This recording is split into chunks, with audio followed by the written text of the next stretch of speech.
अस्सलामुअलैकुम दोस्तों, मैं हूं शारिफ खान। आज जो हमारे साथ मेहमान मौजूद हैं जिनका इंटरव्यू हमें लेना है, जो आपको बताएंगे कि वो मुकम्मल इस्लाम में क्यों दाखिल हुए, कैसे दाखिल हुए, इस्लाम में दाखिल होने के बाद में उनके ऊपर कितनी परेशानी आई, अभी इन्हीं की ज़ुबान से आपको जानने को मिलेगा। थोड़ी सी दो बातें इनके बारे में मैं आपको बता दूं, फिर इनसे बात करते हैं। 2009 में मेरी शादी हुई थी। 2009 तक मैं अपनी ज़िंदगी गुजार रहा था जिस तरह से एक आम जाहिल या जिस तरह से गुजारते हैं। 2010 में इस्लाम कबूल करने के बाद अल्हम्दुलिल्लाह 2012 में मेरी वाइफ, मेरी एहलिया ने इस्लाम कबूल किया। इस्लाम कबूल करते हुए साथ में ये भी बड़े मसले सामने आए कि कौन हमारी गवाही देगा, कौन एडवोकेट सामने आएगा। कोई भी सामने को आने को तैयार नहीं। यहाँ तक कि एक इदारे में हम लोग गए जहाँ पता चला कि यहाँ सर्टिफिकेट बन जाते हैं, यहाँ आपको आसानी हो जाएगी। मैं बिलोंग्स करता हूँ, पहले मैं आपको बता दूँ, मैं भोपाल की एक तहसील है बैरसिया, वहाँ से बिलोंग करता हूँ। और चूँकि एमपी का स्पेशल कानून है इस्लाम कबूल करने को लेके, खास कानून बना रखा है, तो वहाँ इस्लाम कबूल करना और डॉक्यूमेंटेशन बनाना बहुत बड़ा मसला है। तो इस तहत में जब महाराष्ट्र में एक जगह गया पर्टिकुलर, वहाँ पे जब मैंने पता किया कि वहाँ इस्लाम कबूल होने के बाद वहाँ पे डॉक्यूमेंट्स बनते हैं, तो उनकी एक शर्त थी कि आपको खतना कराना पड़ेगा तो ही आपको डॉक्यूमेंट्स बनाएंगे। जैसा कि आप बताया कि बहुत सी शर्तें होती हैं, एक शर्त वो 2-3 साल तक वो परेशान होता रहा, बट डॉक्यूमेंट्स नहीं बने। डॉक्यूमेंट्स नहीं बनने के कारण लोग मुझे बहुत परेशान भी करते थे। अल्हम्दुलिल्लाह अल्लाह सुब्हान तआला ने एक चीज़ महसूस करा दी इस बीच सारी, कि मुसलमानों का बिहेवियर, गैर मुस्लिमों का बिहेवियर, मुश्रिकीन का बिहेवियर आपके प्रति क्या है। सारी चीज़ अल्हम्दुलिल्लाह साथ में कुरान में पढ़ रहा था। पढ़ते पढ़ते सारी लोगों की साइकोलॉजी अल्लाह ने समझाई, पूरी तरह से मुतमईन कि अब अगर अल्लाह सुब्हान तआला ने ज़िंदगी दी है और उसने अगर मुझे ईमान दे दिया है तो वो खिलाने और पिलाने वाला वो है, तो मुझे किस चीज़ की फ़िक्र है और मुझे किस चीज़ से डरना है। अल्हम्दुलिल्लाह जैसे जैसे मेरी दाढ़ी बढ़ती गई, जैसे जैसे टकने के ऊपर पजामे ऊपर गए, लोगों को जो चिढ़ाते थे, जो कॉन्स्पिरेसी करते थे, लोग जो बहाने बनाते थे, वो दूर हटने लगे कि अब ये वापस नहीं आ सकता, अब ये वापस नहीं आ सकता। यहाँ तक कि मेरे परिवार वाले भी जो बहुत मुश्किल से, बहुत इतना सुबह शाम ताने सब कुछ, यहाँ तक कि मैं सुबह ऑफिस से जाता था, मेरी शाम को वाइफ जो है इतनी ज़्यादा मतलब तानों से भरपूर मिलती थी कि मतलब उसकी ब्रेन वॉश और सारी चीज़ करने में वक्त लगता था।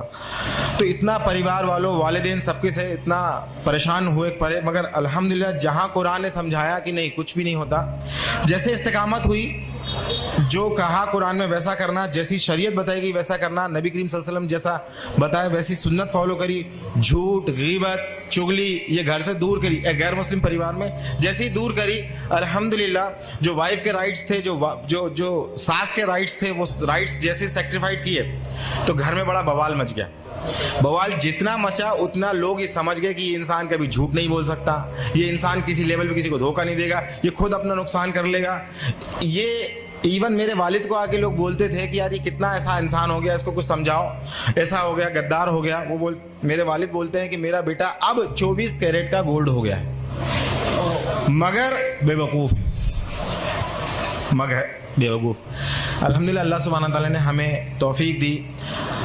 हमारे डॉक्यूमेंट्स मेरे वालिद साहब की मदद से ही बने अल्हम्दुलिल्लाह। उन्होंने 2014 तक मुझे झेला, हमारे डिबेट चलते रहे 4 साल तक। उसके बाद फिर उन्होंने कहा कि तेरी इस्लाम की गंदगी लेके तू निकल जा, अपनी वाइफ बच्चों को लेके निकले। अल्हम्दुलिल्लाह हम लोग बाहर गए। उसके बाद कुछ समय बाद उन्होंने फ़ोन कर दिया, कलेक्ट्रेट, IG, SDM वगैरह सबको फ़ोन किया। फ़ोन करने के बाद बोला मेरा बेटा जो है ये इस्लाम कबूल कर गया, किसी ने इसका ब्रेन वॉश कर दिया, ज़रा देखो, हो सकता है देश के लिए नुकसानदायक हो सकता है। मेरे वालिद साहब फ़ोन करके बोल रहे हैं।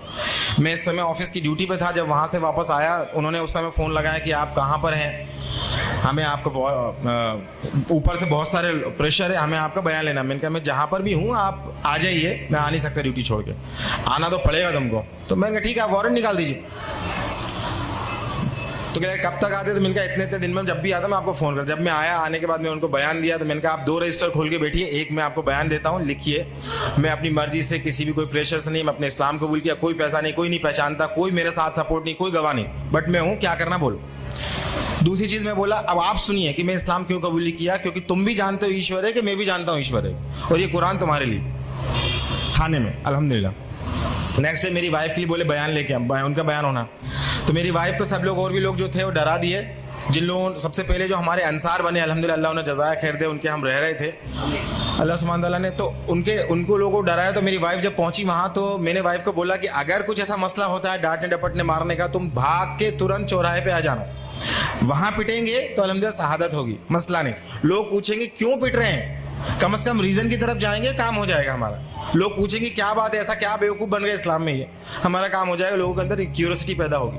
अल्हम्दुलिल्लाह वहाँ पे भी ये मंजर रहा कि एक पुलिस वाला बच्चों को संभाल रहा है, एक पुलिस वाला बाहर गेट पर रोक दिया सारों को रोकने के लिए, एक पुलिस वाला मोहब्बत से बयान ले रहा है। अल्हम्दुलिल्लाह अल्लाह का करना ये हुआ कि एक पुलिस वाला हमको बोलता है अब ये जो तुमने बयान लिया उसके IT रिपोर्ट डाल के तुम उसका IT से इन्फॉर्मेशन लेके RTI के तहत पूरी इन्फॉर्मेशन ले लो, तुम्हारे डॉक्यूमेंट्स बनाने में काम आएगी।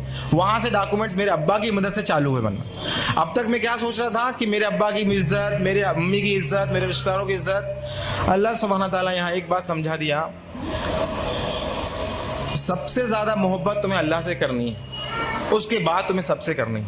अगर तुमने उसके साथ किसी और से ज्यादा इमोशनल अटैच हुए, वहीं से तुम्हारी आजमाइश आएगी।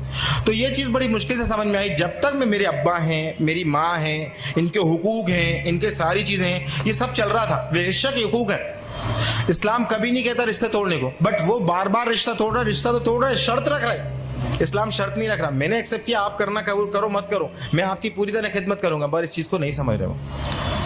तो एक इमोशंस, आज भी अगर इमोशन से ज्यादा अगर हम लोग ज्यादा तरजीह देते हैं, आज भी हम मुसलमान होने के बावजूद, तो अल्लाह सुब्हान ताला मुशरिकों के बारे में पहले ही फरमा चुका है कि ये लोग दुनिया पसंद होते हैं, ये लोग ख्वाहिश पसंद होते हैं, ये तो चाहते हैं तुम्हें, जब तक कि तुम्हें अपने उल्टे पैर ना फेर दें तुम्हारे पीछे से नहीं हटेंगे।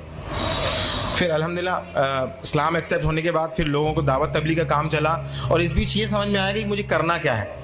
फाइनली अल्हम्दुलिल्लाह मेरी जॉब चली गई 2015 में, अल्हम्दुलिल्लाह बोलता हूँ, क्योंकि बड़ा मुश्किल वो मुझे झेल रहे थे।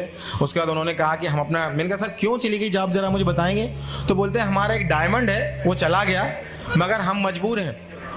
विश्व हिंदू परिषद, RSS सबके फ़ोन आते थे, कोई लोग मुझे धमकाने आते थे। चूँकि मैं बिलोंग करता हूँ, बताना भूल गया, मैं बिलोंग करता हूँ जैन मजहब से, जैन दिगंबर, जहाँ के मुनि बरहाना घूमते हैं, उस मजहब से बिलोंग करता था। वो मुनि, उनसे डिबेट होती थी, डिस्कशंस होते थे, बहुत सारी चीज़ें होती थी। बट मेरी अम्मी बार बार नए नए मुनियों के पास लेके जाती थी, और ये हर बार कहती थी कि इनको नहीं आता, इनको कम आता है, तेरे को दूसरे के पास लेके जाएंगे। जब मैं इस्लाम एक्सेप्ट किया, इस्लाम एक्सेप्ट करने के बाद सबसे पहले मैंने तौहीद एक्सेप्ट की। तौहीद एक्सेप्ट करने के बाद मैंने कहा कि यार ये तौहीद समझ में आ गई, मगर ऐसा समझ में कुरान हक है, कुरान कैसे नाजिल हो गया अपने आप, कोई मोहम्मद सल्लल्लाहु अलैहि वसल्लम आके कल को बोलते हैं तो मैं तुम्हारा रसूल हूँ। इसकी तहकीक के लिए जब मैं इस्लाम एक्सेप्ट कर लिया, बनिया था मैंने कहा अगर ये हक है तो पहले इस्लाम कबूल कर लो बाद में ऐसा नहीं होगा, केवल गफलत की बात है। तो जब मैं इस्लाम एक्सेप्ट किया, फिर मैं हिंदुइज्म की किताबें पढ़ा, फिर जैनिज्म की किताबें पढ़ा। सब पढ़ने के बाद अल्हम्दुलिल्लाह स्कॉलर से डिबेट करने के बाद अल्हम्दुलिल्लाह पूरी सर्टेनिटी जब आ गई, अब फिर मैं गैर मुस्लिमों में काम भी करने लगा। और मुसलमानों के लिए जब उन लोगों के बीच जब मैं निकला, तो जब सबसे पहले मेरी जॉब गई तो मुझसे किसी मुस्लिम भाई ने मुझे जॉब दी, अल्हम्दुलिल्लाह उन्हें जज़ा खैर दे। मगर 1 महीने बाद वो जॉब चली गई। उन्होंने कहा ये नया मुसलमान आया है, पता नहीं इससे खतरा है, हमारा इंटरनेट से इल्म हासिल कर रहा है, गुमराह है, दूसरों को गुमराह करेगा। तो वो जॉब मेरी चली गई। फिर एक मुसलमान के घर हम रहने को गए, उन मसाला अल्लाह उन्हें जज़ाया खैर दे, राह हिदायत पे दे, इंतकाम इनका ईमान पे हो। 1-2 महीने बाद, 1 साल तक उन्होंने रखा। उसके बाद कहा कि तुम हमारे में से नहीं हो, तुम हमारी बात नहीं सुनते, हमारे साथ नहीं जाते, उठते बैठते, हमारे मिजाज नहीं मिल रहे, तुम खाली कर दो मकान भी खाली।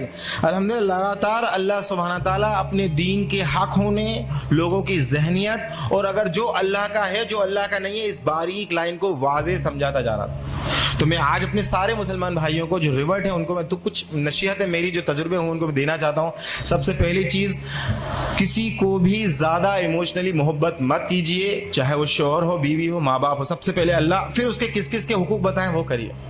सेकेंड चीज़, मेरे भाइयों मेरी बहनों, शैतान हमारे जहनों में बार बार ये बात दिखाता है, देखो ये मुसलमान कैसे हैं, हमें बताता है कि हमारे मुसलमान कितने बुरे हैं, तो हमारे जहनों में उनके बीच में गैप पैदा कर देता है। मुसलमानों की बुराइयां बता के और हमें अपना बेहतर बता के मुसलमानों और हमारे बीच में एक गैप पैदा कर देता है। तो इस गैप को हमें नहीं देखना है, इन बुराइयों को हमें नहीं देखना है। अल्लाह ने कहीं भी नहीं कहा इन बुराइयों को देखो तुम, अल्लाह ने कहा तुम अपने आप को इस्लाह करो, अपने आप को डेवलप करो, कुरान पढ़ो, इल्म करो और तकवा हासिल करो, वो मसूल होगा। तीसरी चीज़, हम इतना ज़्यादा परेशान हो चुके होते हैं मसाइल से, ज़माने के मसाइल से, लोगों की गाली से, लोगों के किनारा करने से। जो मुसलमान हमें मदद करते हैं, कल जब हम उन्हें इस्लाह की 4 बातें बताते हैं तो वो हमसे किनारा कर लेते हैं।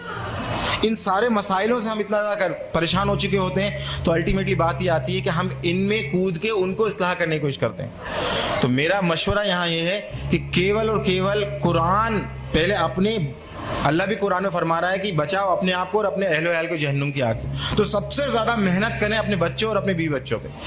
क्यों? क्योंकि मेरी अहलिया मुझसे पूछती है कि मुझसे कहती है कि मुझे फिक्र अपनी थी कि अपना हम जो कर रहे हैं ठीक है, मगर मुझे खौफ इस बात का है कि मेरा बेटा जहन्नुम ना चला जाए, मैं उसकी क्या तैयारी कर दूं, क्योंकि ये भी एक ऐसा मुसलमान बन जाएगा जिन मुसलमानों को देख रहा है।